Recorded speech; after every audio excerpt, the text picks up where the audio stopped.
Sorry collectors and SPs conference ఇది చాలా బాగా జరిగింది. ఒక ఫ్రూట్ఫుల్ మీటింగ్. ఇంకొక పక్కన ఫైల్స్ క్లియరెన్స్ దగ్గర నుంచి బెస్ట్ ప్రాక్టీసెస్ వరకు అన్ని కూడా చర్చించాం. ఇప్పటి నుంచి ఐ అనే మాట వదిలిపెట్టి ఉయ్ అని అందరం మాట్లాడాల్సిన అవసరం ఉంది. Government as one unit. Government అదే మరిగా లాస్ట్ మైల్ సిటిజన్కి మనం సర్వీస్ చేస్తున్నాం. Either police or bureaucracy, civil bureaucracy, అదే మరి పాలిటీషియన్స్ అందరం కూడా. అయితే మనందరం ఒక టీమ్గా పనిచేసినప్పుడు ఇంకా మంచి ఫలితాలు వచ్చే అవకాశం ఉంటుంది. అందుకే ఈ సాంప్రదాయానికి కూడా కలెక్టర్ అండ్ ఎస్పీ కోహిషన్తో పనిచేయాలి. జిల్లా magistrate is collector. Law and order maintain చేయాల్సిన బాధ్యత ఎస్పీ పైన ఉంటుంది. అదే సమయంలో ఎక్కడైతే కమిషనర్స్ ఉంటారో అక్కడ డిఫరెంట్ పవర్స్ కూడా ఉన్నాయి. అయితే ఈరోజు మనం ఒక మంచి మార్పు కోసం ముందుకు పోతున్నాం. చాలా వరకు ప్రజల్లో కూడా ఒక నమ్మకం కలిగించాం, ఒక భరోసా ఇచ్చాం. వాళ్ళ యొక్క నమ్మకాల్ని మనం ఎంతవరకు నెరవేర్చగలం ఇవన్నీ చేస్తూనే ఉన్నాం. ఇప్పటికి దగ్గర 2 years కంప్లీట్ చేశాం. The next 3 years should deliver results bigger than the last 2 years. ఇంకొక పక్కన మనం పనిచేయడం ఎంత ముఖ్యమో స్పీడ్గా చేయడం కూడా చాలా అవసరం. అదే మరి కన్సర్న్ చూపించడం కూడా చాలా అవసరం. ఏదైనా కానీ మనం డెవలప్మెంట్ డిలే చేస్తే మనకు వచ్చే అవకాశాన్ని మనం వదులుకున్నట్టు అవుతాం. ఈ విషయాన్ని మనందరం కూడా గుర్తుపెట్టుకోవాల్సిన అవసరం ఉంది. ఇరిగేషన్ ప్రాజెక్టులు కానీ, ఇండస్ట్రీ కానీ, ఏది కూడా టైం లైన్ ఉండాలి. ఈరోజు పోలవరం, భోగాపురం, వెలుగొండ, అంద్రినివా ఇవన్నీ కూడా ఒక టార్గెట్ డేట్ పెట్టుకొని ముందుకు పోతున్నాం. నేను మీకు కూడా పోలీసులు కూడా డెవలప్మెంట్కి సింక్ అవుతూ మీరు కూడా పనిచేయాల్సిన అవసరం ఉంది. పోలవరం ఎప్పుడు ఇనాగరేట్ చేయాలనో ఒక 8 నెలలకు మునిపే డిసైడ్ చేసి దాని ప్రకారం పనులు చేస్తున్నాం. అదే మరిగా పోలవరం ఇరిగేషన్ ప్రాజెక్ట్ నెక్స్ట్ ఇయర్కి పూర్తి చేయడానికి 1.5 years మునిపే టార్గెట్ పెట్టి దాని ప్రకారం పనిచేసుకుంటూ ముందుకు పోతున్నాం. మీరు కూడా ఈ స్ఫూర్తిని పెట్టుకొని డ్రాస్టిక్గా మీరు కానీ కంట్రోల్ చేయాలని కానీ డిటర్మినేషన్తో పోతే ఇది ఈజీగా సాధ్యం అని చెప్పి కూడా నేను మీకు తెలియజేస్తున్నా. ఇంకొక పక్కన మనం కూడా ప్రజల దగ్గరికి పోవాల్సిన అవసరం ఉంది. SP law and order maintain చేస్తే ప్రజలకు ఎంత స్ట్రిక్ట్గా ఉంటే, ఎంత దూరంగా ఉంటే అంత ఇంపాక్ట్ వస్తుంది అనుకుంటాం. ప్రజలకు ఫ్రెండ్లీగా ఉండాలి. యాంటీ సోషల్ ఎలిమెంట్స్ భయం ఉండాలి. అది ఎక్కడికక్కడ మనం ఎస్టాబ్లిష్ చేసుకోవాల్సిన అవసరం ఉంది. గుడ్ గవర్నెన్స్ అనేది ఎప్పుడు కూడా ఎఫిషియన్సీ ఉండాలి. మనం డీల్ చేసే ప్రతి ఒక్క ఇష్యూలో ఎంపతి ఉండాల్సిన అవసరం ఉంది. ఈరోజు కలెక్టర్స్ అందరితో మాట్లాడినప్పుడు ప్రజా దర్బార్ పెట్టాం. గ్రీవెన్స్ వస్తున్నాయి, కానీ అవి ఒక పద్ధతి ప్రకారం ఛానలైజ్ చేయకుండా ఇంకా కొద్దిగా ఆ సాటిస్ఫాక్షన్ కానీ ప్రాబ్లమ్స్ సాల్వ్ కావడం కానీ కొన్ని ప్రాబ్లమ్స్ ఉన్నాయి. అందుకే ఎవ్రీ మండే జిల్లాలో మీరు మీటింగ్లు పెట్టుకుంటారు, ప్రజా దర్బార్ పెట్టుకుంటారు.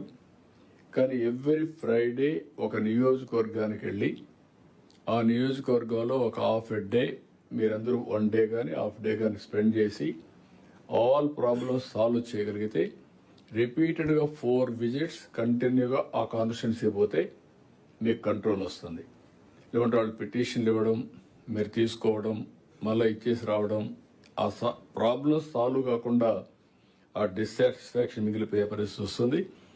ఈ విధంగా మనం చేయగలిగితే ఒక నెలలో ఒక కాన్స్టిట్యున్సీ అవుతుంది. 6 నెలలు 7 నెలలు మ్యాక్సిమం 7 కాన్స్టిట్యున్సీలు అవుతాయి. అది అయిన తర్వాత మళ్ళీ ఒకసారి రివ్యూ చేసుకుంటాం. ఏ విధంగా చేయాలనో మనం చేద్దాం. అదే సమయంలో మీరు పోయినప్పుడు కూడా నేను సింగపూర్ కంట్రీ కూడా చూసాం. అక్కడ ఆఫీసర్స్ అండ్ పొలిటికల్ అంటే ప్రజాప్రతినిధులు ఇద్దరు కలిసి పర్ఫెక్ట్గా చేస్తున్నారు. దీనివల్ల సమస్య పరిష్కారం అవుతా ఉంది. రెండోది ఒక మంచి ఫలితాలు కూడా వచ్చే పరిస్థితి వచ్చాయి. నేను ఈ విషయంలో కూడా మిమ్మల్ని అందరినీ చాలా స్పష్టంగా రిక్వెస్ట్ చేస్తున్నా. దీన్ని అమలు చేసే బాధ్యత అందరూ తీసుకోవాల్సిన అవసరం ఉంది. ఈరోజు గవర్నమెంట్లో కూడా అనేకమైన టెక్నాలజీ అడాప్ట్ చేసుకున్నాం. ఈరోజు డేటా లేక్ వచ్చింది, లా అండ్ ఆర్డర్లో టెక్నాలజీ ఉపయోగిస్తున్నాం.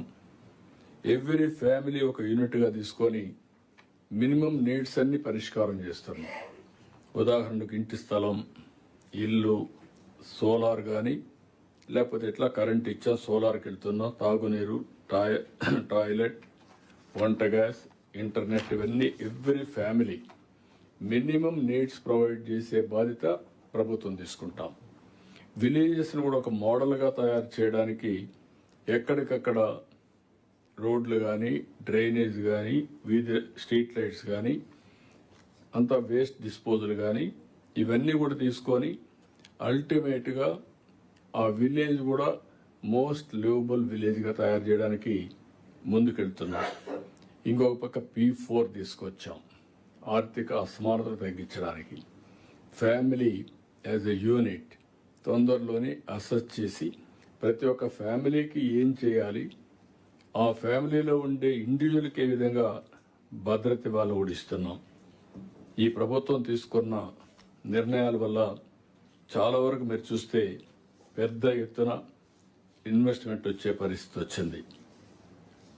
23 నెలల్లో దగ్గర 23 లక్షల కోట్ల రూపాయలంటే ప్రతి నెల 1 lakh crores ఇన్వెస్ట్మెంట్ వచ్చింది. ఇది కానీ కరెక్ట్గా ఇంప్లిమెంట్ చేస్తే 23 లక్షల మందికి ఉద్యోగాలు వస్తాయి.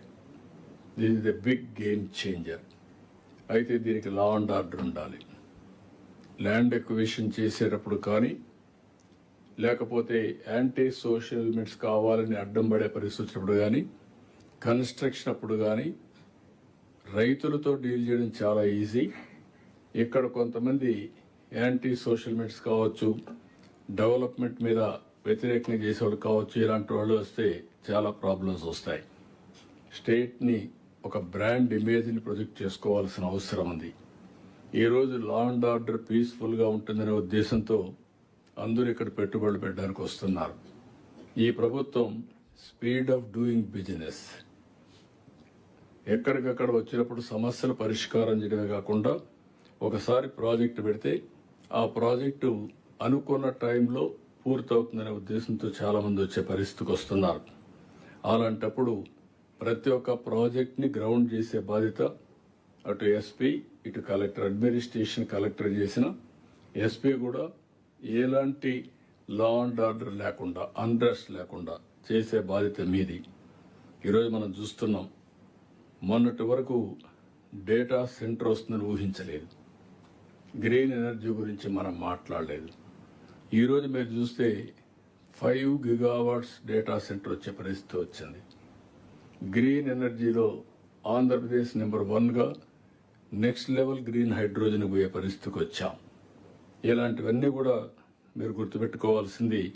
ఇంకొక పక్కన పెద్ద ఎత్తున పెట్టుబడులు మీరు చూస్తే అటు కేంద్రం, ఇటు రాష్ట్రం, ఇవి కూడా రైల్వే ప్రాజెక్ట్స్ మీరు చూసినప్పుడు 624 ప్రాజెక్టులు శాంక్షన్ అయినాయి. 64,417 కోట్ల రూపాయలు పెట్టుబడులు పెడుతున్నారు. అంటే మొత్తం ఇన్వెస్ట్మెంట్ పెడుతున్నారు. ఎవ్రీ ఇయర్ 15,000 నుంచి 20,000 కోట్ల రూపాయల వరకు డిపార్ట్మెంటు ఇన్వెస్ట్ చేసే పరిస్థితి వస్తుంది. అది కాకుండా ఇంకొక పైప్ లైన్లో 44 ఉన్నాయి. ఈ 44 కానీ పూర్తయితే 2,66,000 కోట్ల రూపాయలు అదనంగా పెట్టే పరిస్థితి వస్తుంది. ఇప్పుడు ఇచ్చాపురం దగ్గర నుంచి చెన్నై వరకు 2 లేన్ ఉంటే దాన్ని 4 లేన్ చేస్తున్నారు. వన్స్ 4 లేన్ వస్తే ఈ ట్రాక్ మీద ఫాస్ట్ ట్రైన్స్ కానీ, రైల్ కార్గో కానీ ఇవన్నీ పెద్ద ఎత్తున చేసే అవకాశాలు వస్తాయి. అంటే ఇవన్నీ కూడా మళ్ళీ లా అండ్ ఆర్డర్ కానీ ఏమాత్రం ఇబ్బంది వచ్చినా, అడ్మినిస్ట్రేషన్లో కూడా చిన్న చిన్న సమస్యలు వచ్చినా ఇవన్నీ డిలే అయ్యే ప్రమాదం వస్తుంది.